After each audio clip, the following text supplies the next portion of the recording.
Today is a full review and tour of our journey from Istanbul all the way to Adelaide in Qatar business class. This had two distinct legs. The first leg was a 3 and a bit 4 hour flight in an A320 from Istanbul's SAW airport. We were really deliberate in leaving Europe from Istanbul, and it saved us heaps of money, which I'll cover at the end of the video. But for now, let's talk about the first leg. The A320 was comfortable. It's a 2+2 configuration. We were in the second row of business class. Very comparable to, as an Aussie, what is our domestic business. This is the configuration most domestic flights in business class have in Australia. Got the meze plate, of course, for entree. Everyone online always recommends this. It is nice, but it's just dips and bread. And to be honest, like, none of the dips will change your life or are that good. So it's nice, but I don't think it's deserving of the hype it gets online. Then I got kind of a local style curry dish. Caitlin got the steak, which she was happy with, and she's a fussy eater, so that was good to see. So they came around, and unfortunately, due to catering or something, there was no dessert available. Not a big deal because we'd eaten heaps. So I just said, "Oh, just like give me a biggie or a cup of tea or something." It's totally fine. Throughout the flight, they'd struggled to understand us, and in that confusion, they just never brought anything. I actually asked a few times, and they were just like, "Yes, yes, chocolate, yes," and then nothing ever happened. It turns out at the end of the flight, they bring out these kind of box of fancy chocolates. So I think they were kind of waiting for that, but that just got kind of like a lost along the way. Um, so in general, kind of meant the flight was positive, but there was some weird stuff. Like whenever we ordered, it was a real struggle. So in terms of overall experience, I think it was okay. Like, it was good, but it wasn't great. It didn't blow me away. I don't think it was kind of what people expect from Qatar Airways. It was very comparable to like an Australian domestic business with Virgin or Qantas, although I'll actually say I think in terms of food and overall service experience, I'd say Qantas or Virgin both better in that regard on this kind of short haul flight. But don't worry, it gets better from here. We arrived in Doha safely and headed to find the lounge. We have access to the business class lounge, and there's a new one called the Garden, which is part of an extension at the airport. But it was a nightmare to find. We got there because it took us so long to find it. We didn't have heaps of time there. We don't have much footage or anything. But we did get to have a shower, which is always so good when you've got a long journey ahead of you, or if you just come off a long journey. We chilled out briefly, had some snacks, and then headed to the gate to hop on our 13-hour flight in QSuites all the way to Adelaide. Caitlin had done a lot of research beforehand, so by sitting in the middle, you can sit right next to each other. So we were in row 5, seats E and F, facing backwards actually, which neither of us noticed at all on the flight. As soon as you get to your seat, you get a sense of just how big it is. We had the wall put down straight away, though it is super finicky. So if you want to pull it up or adjust it during the flight, tread carefully, depending who your seat buddy is. I did try to pull it up once just to show an example of it, and I couldn't do it. So be careful. Once you settle in, the color scheme, styling, textures, and stuff generally has a very kind of luxe vibe without being too over the top. It's a bit of a contrast from Emirates, which has that more in-your-face gold luxury kind of energy. There's heaps of space and storage, or like this padded armrest which you can keep stuff in, but then you can also push it down to give you more room in bed mode, giving you some of that kind of shoulder width. There's heaps of leg room for reference. It's quite wide, so a common criticism of things like Singapore and stuff is the narrow leg space. This was super plentiful. The seat controls are right in front of you, as well as an easy to access universal power point. Cool, you get these like his and hers Diptyque kits full of fancy little lotions and stuff. Caitlin assures me this is really high-end stuff. In fact, we ended up with like an extra ladies kit that we didn't open or anything, and took that home. And just recently, I put that up on Facebook Marketplace, and my phone went crazy. So it must be high-quality stuff. Alright, on to the food and drink.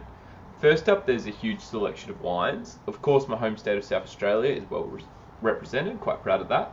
feel free to pause and have a little bit of a look. Before we get into the food, a real highlight for me though is the table setting. It's super cute they go to this much trouble. Like you get a little bread basket, metal salt and pepper grinders, and even an LED candle. It's such a great touch and really makes you feel like you're out to dinner, not on a plane. All right, so what did we have for dinner? I started with the dusty poached prawns and torch salmon. This was really good. I'm not a massive seafood person, but this was really nice. Already had the Qatari meze. Did stick to local for my main. I got the makbous, which was just like this nice kind of marinated grilled chicken on rice. Really great dish. And I finished with the gooseberry friand. I had no idea what a friand is, but it was basically a little cake. Again, really nice. Caitlin got the steak, which was good too. As I said, the combination of the nicer set table and like really nice quality food, it's a pretty unreal experience and does feel like you're at a restaurant. And that's all the food. Then we slept and woke up to have a quick brekkie and landed in Adelaide. I don't have any bed footage. I'll chuck some pictures in here or whatever. One thing I do want to flag is when you see it online, it's easy to think that when you're in those kind of middle seats as a couple, it ends up being this big double bed thing. It's not really the case. You still kind of have, you're still very much individual and there's like stuff around you. So you're not exactly like cuddling up to each other. But you do have your own comfy bed. There's heaps of space. You've got plenty of leg room, plenty of head room, plenty of shoulder room. So definitely the best bed I've ever slept in on a plane. Um, we both slept really great. But the big question, right? What did all this cost? It was around $4,000 each, one way from Turkey all the way to Adelaide. That was a really good deal for QSuite's business class. Sometimes people pay $1,000, $1,500, $2,000 just for an economy flight from Europe to Adelaide. Caitlin did heaps of research, and we found that by leaving from Turkey, I assume because of taxes and stuff like that, it was just way cheaper. So I'll just show you now some examples of that. So we were traveling in August, so kind of peak time. So here is, oops. So this is Istanbul to Adelaide.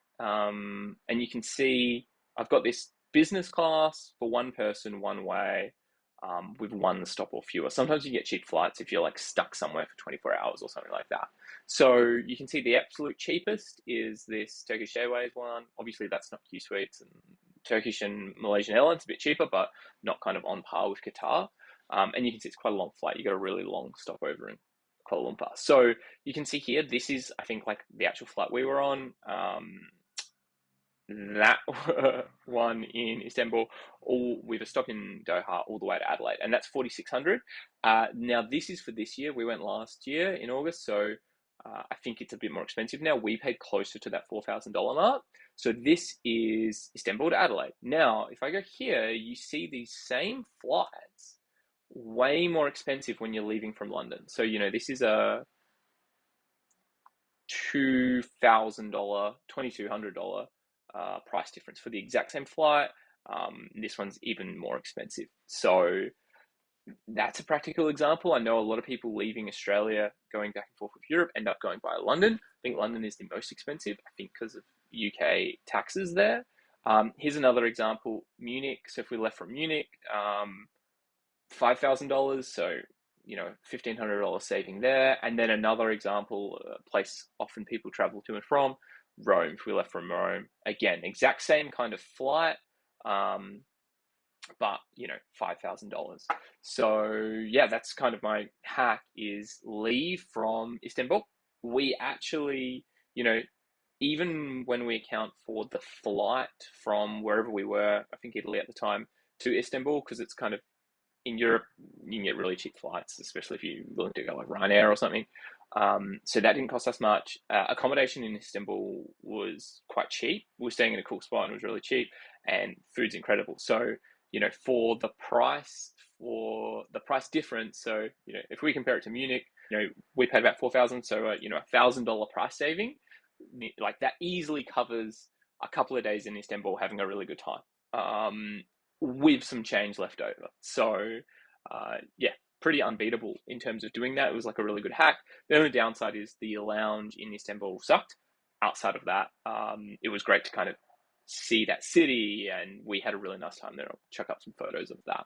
So yeah, that's the review in full.